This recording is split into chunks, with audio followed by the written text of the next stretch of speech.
नमस्कार दोस्तों, अभी कंसेप्ट में आपका स्वागत है। आज हम लोग मेडिएवल इंडिया की बात करेंगे, यानी कि मध्यकालीन भारत के इतिहास के बारे में हम लोग देखेंगे। तो मध्यकालीन भारत में सबसे पहले हम लोग बात करेंगे अर्ली मेडिएवल पीरियड की, जो कि आपका 650 एडी से लेकर के 1206 एडी तक चलता है। यानी कि हम लोग अगर बात करें तो हर्षवर्धन के काल के बाद से सल्तनत पीरियड के पहले तक हम लोग क्या बोलते हैं, अर्ली मेडिएवल पीरियड बोलते हैं। हर्षवर्धन जब रूल कर रहा था तो हर्षवर्धन का जो अपना राजधानी बनाया था हर्षवर्धन, वो कन्नौज को अपना राजधानी बनाया था। तो नॉर्थ इंडिया में यानी कि उत्तर भारत में सबसे समृद्ध अगर कोई स्थल था तो वो कौन सा था, कन्नौज। तो जो भी वंश था सब चाहता था कि हम कन्नौज पर अधिकार कर लें। कन्नौज पर अधिकार करने के लिए आपका जो है ईस्ट साइड से आपका पाल वंश आ गया, और नदर्न साइड से आपका गुज्जर प्रतिहार, और दक्कन यानी कि सदर्न साइड से आपका राष्ट्रकूट आ गया। इस तीनों के बीच में लड़ाई होती है। इस तीनों के बीच में जो लड़ाई होती है उसको हम लोग बोलते हैं ट्रिपार्टाइट स्ट्रगल, यानी कि त्रिपक्षीय संघर्ष। त्रिपक्षीय संघर्ष किसके किसके बीच में होता है, पाल वंश के बीच में, जो कि पूर्व में राज करता है बंगाल साइड में, बिहार बंगाल साइड में। उसके बाद आपका हम लोग बात करेंगे तो जो नदर्न साइड में राज करता है वो कौन सा वंश है, गुज्जर प्रतिहार वंश। उसके बाद दक्कन यानी कि सदर्न साइड में जो राज करता है वो है राष्ट्रकूट वंश। तो इस तीनों के बीच में युद्ध होता है। उस युद्ध को हम लोग क्या बोलते हैं, त्रिपक्षीय संघर्ष बोलते हैं, यानी कि ट्रिपार्टाइट स्ट्रगल बोलते हैं। इस तीनों का मकसद होता है कन्नौज पर अधिकार करना। तो कन्नौज पर अधिकार करने के लिए हम लोग जो है इस तीनों के बीच में एक युद्ध देखेंगे। तो उससे पहले हम लोग जो है एक मैप को देख लेते हैं, उसमें ज़्यादा क्लियर हो जाएगा। अगर हम इस मैप को अच्छे से देखें तो आप यहाँ पे ध्यान से देखिए, यहाँ पर है पाल वंश, ठीक है। पाल वंश का शासन काल यहाँ से यहाँ तक था। उसके बाद हम बात करेंगे गुज्जर प्रतिहार वंश की। गुज्जर प्रतिहार वंश का शासन यहाँ से यहाँ तक था। उसके बाद आपका राष्ट्रकूट वंश जो था उसका शासन कहाँ से कहाँ तक था, यहाँ से यहाँ तक। कन्नौज इस पॉइंट पर है, ठीक है। सब जो है चाहता है हम कन्नौज पर अधिकार कर लें, क्योंकि ये काफ़ी ज़्यादा समृद्ध था। और इसी पर संघर्ष करने के लिए जो है इस तीनों के बीच में लड़ाई होता है, जिसको हम लोग क्या बोलते हैं, त्रिपक्षीय संघर्ष बोलते हैं। तो ये मैप जो है काफ़ी ज़्यादा आपका जो है यहाँ से क्लियर हो जाएगा कि कहाँ तक किसका राज था। तो यहाँ से जो है ये काफ़ी ज़्यादा क्लियर हो जाएगा।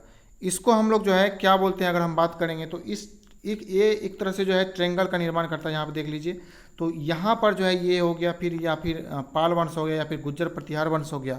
तो इस तीनों के बीच में जो त्रिपक्षीय संघर्ष होता है उसको हम लोग कन्नौज ट्रेंगल के नाम से भी जानते हैं। तो यहाँ से जो है काफ़ी ज़्यादा इस चीज़ को हम लोग जो है क्लियरली समझ सकते हैं। अब हम लोग बात करते हैं, सबसे पहले जो है एक एक वंश को देखेंगे। सबसे पहले हम लोग पाल वंश की बात करते हैं। जो पाल वंश जो था, जो कि आपका ईस्टर्न साइड में रूल करता था, आपका राजधानी बनाया था मुंगेर को।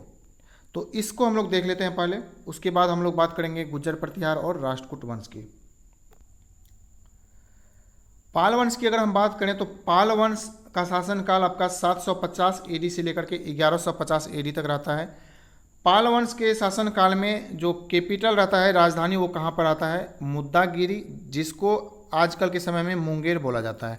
तो यहाँ से एक काफ़ी ज़्यादा इंपॉर्टेंट क्वेश्चन बन जाता है कि पाल वंश का जो है राजधानी कहाँ पर था, आपका मुंगेर में था, ठीक है। इसका अगर हम पाल वंश के फाउंडर की बात करें तो पाल वंश का जो फाउंडर था वो कौन था, गोपाल था, जिसका जो शासनकाल शुरू होता है 750 एडी से शुरू होता है। गोपाल का बेटा का नाम है धर्मपाल। धर्मपाल कब से कब तक शासन करता है, 770 से लेकर के 810 ईस्वी तक शासन करता है। धर्मपाल की अगर हम बात करें तो धर्मपाल का जो है सबसे इम्पोर्टेंट कार्य जो था वो था आपका विक्रमशिला यूनिवर्सिटी का निर्माण करना।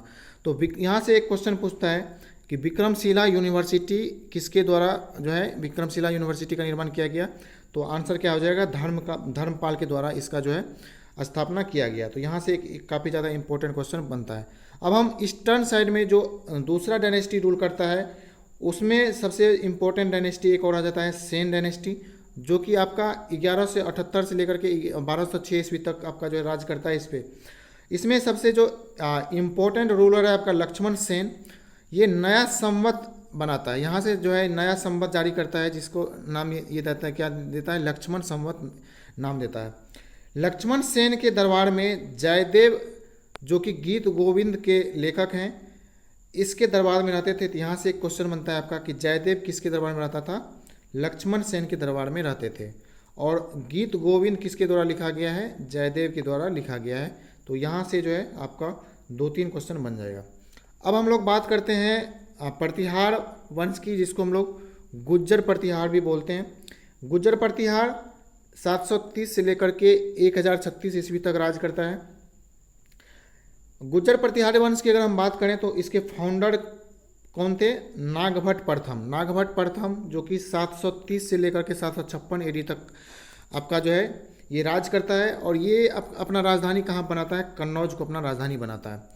कन्नौज को राजधानी बनाता है यहाँ पर। उसके बाद अगर हम एक्चुअल फाउंडर की बात करें गुज्जर प्रतिहार में, तो एक्चुअल फाउंडर इसका कौन था? वत्सराज इसका एक्चुअल फाउंडर था। सबसे अगर हम इम्पोर्टेंट रूलर या ग्रेटेस्ट रूलर की बात करें तो ग्रेटेस्ट रूलर में कौन रूलर हो जाएगा? आपका भोज, जिसको मिहिर भोज भी बोला जाता है। इसका कार्यकाल था आपका 836 से लेकर के 882 ईस्वी तक। भोज यानी कि मिहिर भोज भगवान विष्णु के परम भक्त थे और ये जो है आपका आदि वराह का उपाधि धारण किए थे। तो यहाँ से एक इम्पोर्टेंट क्वेश्चन बन जाता है। उसके बाद अगर हम बात करें तो राजशेखर जो कि आपका महेंद्र पाल प्रथम के कोर्ट पोएट थे। उसके बाद इसके बाद अगर हम बात करें तो इसके बाद जो ये राजशेखर ये कौन कौन सा टेक्स्ट लिखा है, यहाँ से जो है आपका क्वेश्चन बनता है। तो सबसे पहले जो है पहला टेक्स्ट आपका हो जाएगा कर्पूर मंजरी। कर्पूर मंजरी के बाद आपका जो दूसरा टेक्स्ट हो जाएगा काव्य मीमांसा। तो यहाँ से क्वेश्चन बनता है कि काव्य मीमांसा किसके द्वारा लिखा गया है? राजशेखर के द्वारा लिखा गया है। राजशेखर किसके दरबार में रहते थे? महेंद्रपाल प्रथम के दरबार में रहते थे। उसके बाद हम बात करें बृहदसाल भंजिका, उसके बाद बाल रामायणा। उसके बाद आपका अगर हम बात करें इसके टेक्स्ट में जो इम्पोर्टेंट टेक्स्ट हो जाएगा आपका, वो हो जाएगा आपका भुवन कोश। तो ये कुछ इम्पोर्टेंट टेक्स्ट थे जो कि आपका राजशेखर के द्वारा लिखा गया था। अब हम बात करते हैं राष्ट्रकूट की। राष्ट्रकूट जिसका शासनकाल 752 से लेकर के 973 तक था। राष्ट्रकूट वंश के संस्थापक कौन थे? फाउंडर की अगर हम बात करें तो दंती दुर्ग इसके फाउंडर थे, जिसका शासनकाल 752 से लेकर के 756 तक रहा। और राष्ट्रकूट अपना राजधानी कहाँ बनाते हैं? मालखंड या मालखेद इसको बोलते हैं, जो कि कहाँ पर है? कर्नाटक में है। तो यहाँ से एक इम्पोर्टेंट क्वेश्चन बन जाता है। उसके बाद अगर हम राष्ट्रकूट के सबसे ग्रेटेस्ट रूलर की बात करें तो गोविंद तृतीय सबसे ग्रेटेस्ट रूलर थे, जिसका कार्यकाल आपका 793 एडी से लेकर के 814 एडी तक रहा। इसके बाद हम ग्रेटेस्ट रूलर में अगर गोविंद तृतीय के बाद बात करें तो अमोघ वर्ष सबसे ग्रेटेस्ट रूलर में से एक थे, जो कि आपका 814 से लेकर के 878 तक आपका जो है इसमें राज्य किया है। अमोघ वर्ष काफ़ी ज़्यादा पढ़े लिखे विद्वान थे, जो कि आपका यहाँ पर जो है देखिए यहाँ पे कवि राजमार्ग the earliest Kannada book on politics. तो यहाँ पे जो है पोएटिक्स पे जो है सबसे पहला कन्नड़ बुक माना जाता है कवि राजमार्ग को। ये किसके द्वारा लिखा गया है? आपका अमोघ वर्ष के द्वारा लिखा गया है। तो यहाँ से जो है एक इम्पोर्टेंट क्वेश्चन बन जाता है। उसके बाद अगर हम बात करें तो राष्ट्रकूट के समय में ही जो रॉक कट कैलाश टेम्पल है जो कि एलोरा में स्थित है, ये किसके द्वारा बनाया गया था? कृष्ण प्रथम के द्वारा बनाया गया था। तो यहाँ से एक इम्पोर्टेंट क्वेश्चन बनता है कि एलोरा का कैलाश टेम्पल किसके द्वारा बनाया गया था? आपका कृष्ण प्रथम के द्वारा बनाया गया था, जो कि राष्ट्रकूट का ही एक शासक था। तो यहाँ से एक इम्पोर्टेंट क्वेश्चन बन जाता है। अब हम अर्ली मेडिएवल में अगर हम बात करें तो कुछ राजपूत रूलर की बात कर लेते हैं।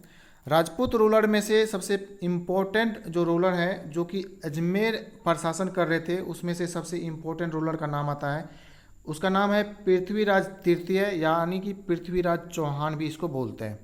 तो पृथ्वीराज चौहान का ही नाम पृथ्वीराज तृतीय था। तो यहाँ से एक इम्पोर्टेंट क्वेश्चन बन जाता है कि पृथ्वीराज चौहान को और क्या बोलते हैं? पृथ्वीराज 1 बोलते हैं, पृथ्वीराज 2 बोलते हैं, या फिर पृथ्वीराज 3 बोलते हैं। तो क्या आंसर हो जाएगा? पृथ्वीराज 3 बोलते हैं।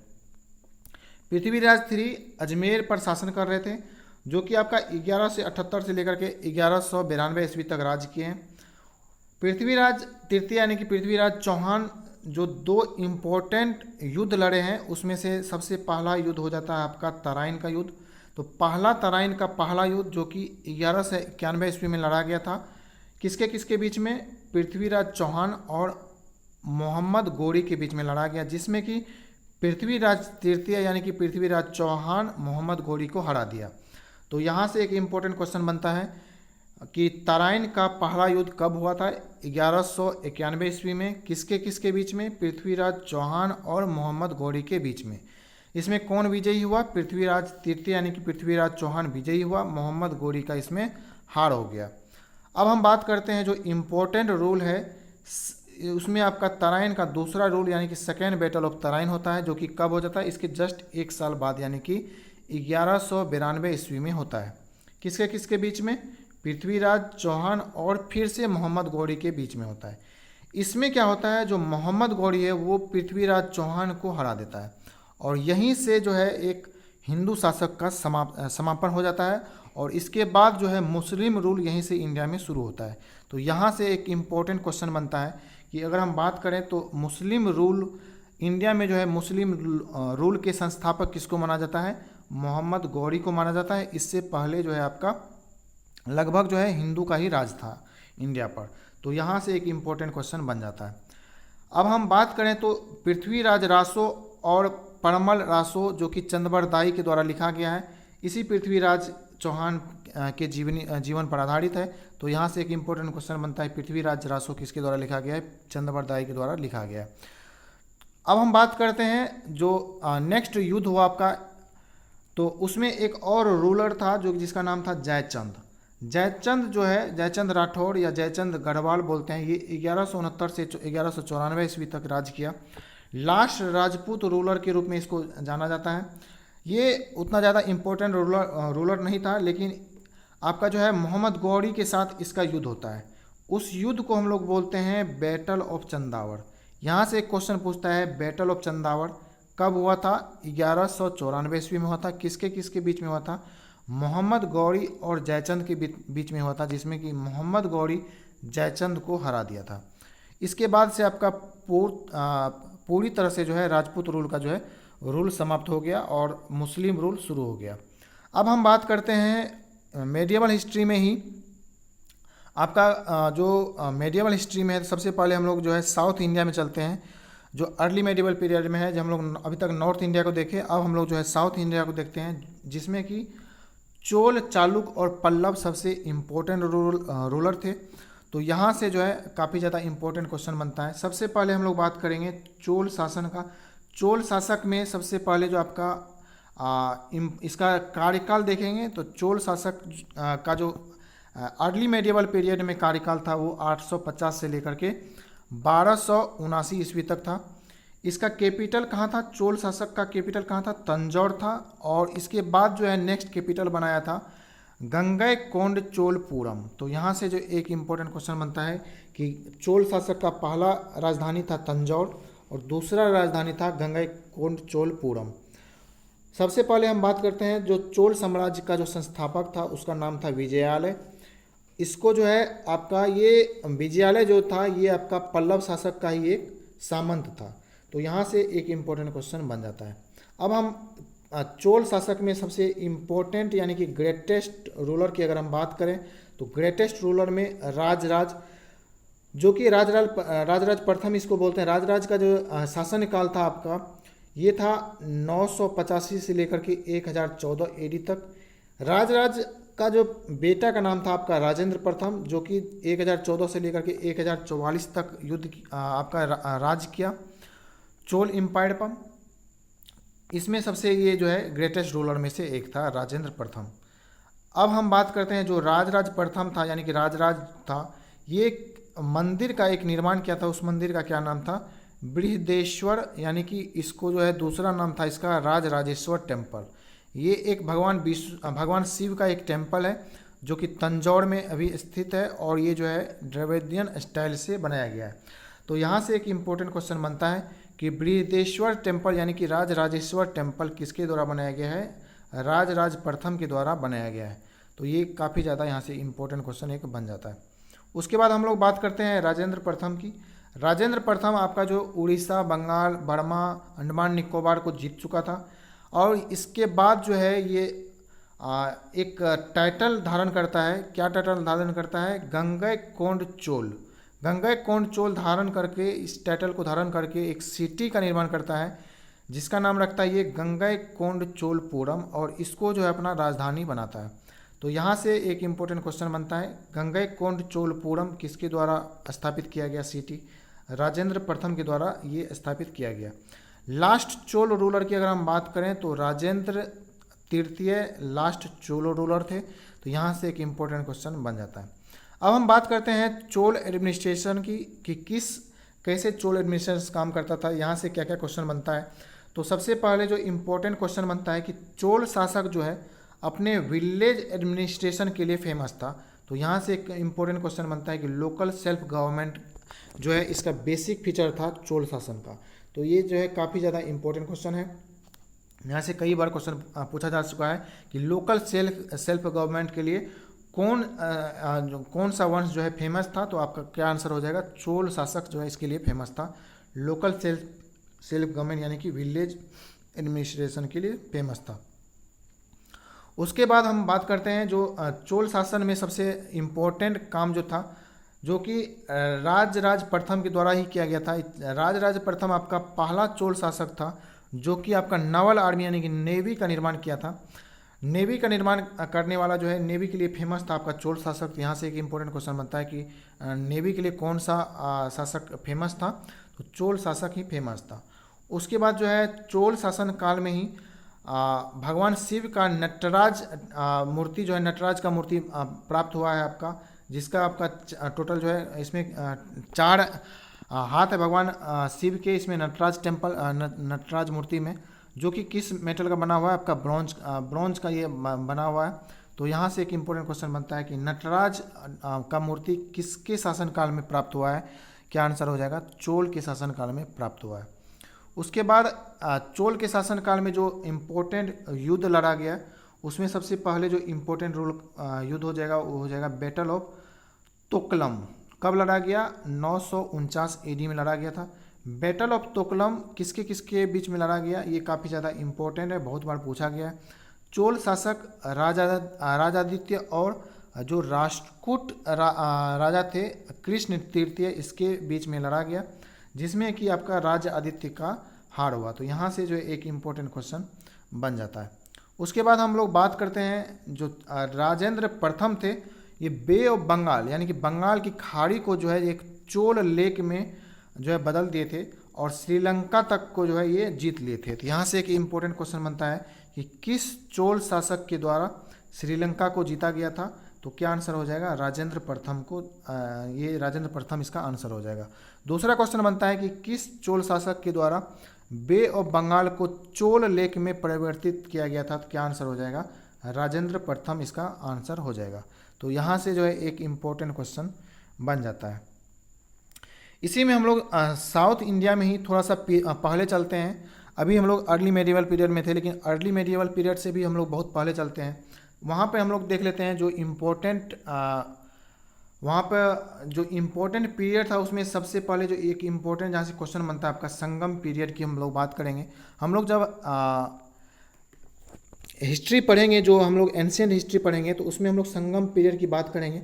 लेकिन यहाँ पर भी देख लेते हैं, चूँकि ये साउथ से ही रिलेटेड है, तो चूँकि यहाँ भी एक चोल शासक आता है, इसलिए हम लोग संगम पीरियड को यहाँ पे देखते हैं।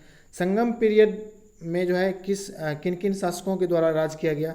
तो इसमें सबसे पहले जो इम्पोर्टेंट क्वेश्चन बनता है आपका कि कौन सा रूलर संगम पीरियड में राज किया? आंसर हो जाएगा चेर, चोल और पांड्य। तो यहाँ से काफ़ी ज़्यादा इंपॉर्टेंट क्वेश्चन बनता है, चेर, चोल, पांड्य जो है आपका संगम पीरियड पे राज किया। ये ऐसा माना जाता है कि ये थर्ड, अगर हम इसका कार्यकाल को देखें तो 3rd सेंचुरी BC से लेकर के 3rd सेंचुरी AD तक माना जाता है। लेकिन आपका जो है इसमें जो एक्सेप्टेबल पीरियड है वो 1st AD से लेकर के 3rd सेंचुरी AD तक माना जाता है। तो यहाँ से एक इम्पोर्टेंट क्वेश्चन बन जाता है। संगम का क्या अर्थ होता है? संगम का अर्थ होता है जो कवि का सम्मेलन। तो कॉन्फ्रेंस ऑफ पोएट, कवियों का सम्मेलन को हम लोग क्या बोलते हैं? संगम बोलते हैं। इसी संगम काल में जो भी लिटरेचर लिखा गया उसको हम लोग क्या बोले? संगम काल में लिखा गया लिटरेचर बोला गया है, तो संगम लिटरेचर उसको बोला गया है। यहाँ पर टोटल तीन संगम इसमें जो है यहाँ पे 3 संगम का आयोजन किया गया। इसमें सबसे पहले जो इम्पोर्टेंट संगम था आपका, पहला संगम जो कि मदुरई में किया गया, इसमें अगस्त ऋषि इसके प्रेसिडेंट थे। तो यहाँ से क्वेश्चन बनता है कि प्रथम जो संगम का आयोजन किया गया, प्रथम संगम का आयोजन किया गया, जो कवियों का सम्मेलन था वो कहाँ पर किया गया? मदुरई में। और इसमें अध्यक्ष कौन थे? अगस्त ऋषि अध्यक्ष थे। उसके बाद दूसरा संगम की अगर हम बात करें तो दूसरा संगम कहाँ पर आयोजित किया गया? कपदपुरम में ये आयोजित किया गया। और इसमें जो है अगस्त ऋषि और उसके बाद जो है तोलकपियार जो है इसके शिष्य थे, वहाँ पर जो है उसके बाद अध्यक्ष बने हैं। तो सबसे पहला जो अध्यक्ष था सेकेंड संगम में वो अगस्त ऋषि थे। और उसके बाद अगस्त ऋषि का जो है 12 शिष्य टोटल था। 12 शिष्य में से एक शिष्य का नाम था तोलकपियार। तो तोलकपियार जो है यहाँ से जो है इसका एक शिष्य था, उसके बाद इसका अध्यक्ष बना था। थर्ड संगम की अगर हम बात करें तो ये भी मदुरई में हुआ था। और इसमें जो है अध्यक्ष कौन था? नक्कैरार। तो यहाँ से एक इम्पोर्टेंट क्वेश्चन बन जाता है। अगस्त ऋषि जिसको कि तमिल लिटरेचर का फादर बोला जाता है, तो यहाँ से एक इम्पोर्टेंट क्वेश्चन बनता है कि तमिल लिटरेचर का फादर किसको बोला जाता है? अगस्त ऋषि को बोला जाता है। नेक्स्ट पॉइंट यहाँ से बनता है जो जहाँ से क्वेश्चन आपका बनता है, जो कि जो इसका शिष्य था तोलकपियार क्या किए थे? एक लिटरेचर लिखे थे जिसका नाम था तोलकपियम। तो यहाँ से एक इम्पोर्टेंट क्वेश्चन बनता है कि तोलकपियम किसके द्वारा लिखा गया था? तोलकपियार के द्वारा लिखा गया था, जो कि एक क्या है? एक ग्रामर है या और इसमें जो है इसके साथ साथ क्या है? ये पोएट्री भी है। तो यहाँ से एक इम्पोर्टेंट क्वेश्चन बन जाता है तोलकपियम। उसके बाद हम लोग बात करते हैं जो इम्पोर्टेंट इसमें लिटरेचर रहा तमिल लिटरेचर में, शिलापकिदकरम। और किसके द्वारा लिखा गया? ये इलांगो अदिगल के द्वारा लिखा गया है, जो कि चोल शासक जो कड़ेकाल थे इसके ग्रैंडसन थे। तो यहाँ से एक इम्पोर्टेंट क्वेश्चन बनता है। कुराल को बाइबल बोला जाता है और इसको लघुवेद, तमिल लिटरेचर का बाइबल और लघुवेद भी बोला जाता है। किसको? कुराल को। किसके द्वारा ये लिखा गया है? आपका तिरुवल्लुवर के द्वारा ये लिखा गया है। उसके बाद हम लोग बात करेंगे जो राम अवतारम है, जिसको कि तमिल रामायणम बोलते हैं, ये किसके द्वारा लिखा गया है? कंबन के द्वारा लिखा गया है। तो यहाँ से एक इम्पोर्टेंट क्वेश्चन बनता है कि राम अवतारम और यानी कि इसका दूसरा नाम क्या है? तमिल रामायणम किसके द्वारा लिखा गया है? कंबन के द्वारा लिखा गया है 12th सेंचुरी में। तो यहाँ से एक इम्पोर्टेंट क्वेश्चन बन जाता है। तो यहाँ तक हम लोग जो है अर्ली मेडिएवल पीरियड को देख लिए हैं। अर्ली मेडिएवल पीरियड यहाँ पर ख़त्म हो जाता है। अब हम लोग बात करेंगे नेक्स्ट पीरियड में जो है, नेक्स्ट लेक्चर में हम लोग बात करेंगे सल्तनत पीरियड की, जो कि आपका 1206 ईस्वी से लेकर के 1526 ईस्वी तक चलता है। तो हम लोग जो है आज के लिए इतना ही रखते हैं। होप कि आपको जो ये पूरा चीज़ अच्छे से समझ में आ गया होगा। इसके बाद हम लोग शुरू करेंगे सल्तनत पीरियड। तब तक के लिए थैंक यू, धन्यवाद। आपको अगर वीडियो अच्छा लगे तो अपने फ्रेंड में शेयर करिए, फ्रेंड को शेयर करिए और चैनल को सब्सक्राइब कर सकते हैं। आपको इसी तरह का इन्फॉर्मेशन मिलता रहेगा। थैंक यू, धन्यवाद। Have a nice day, good day.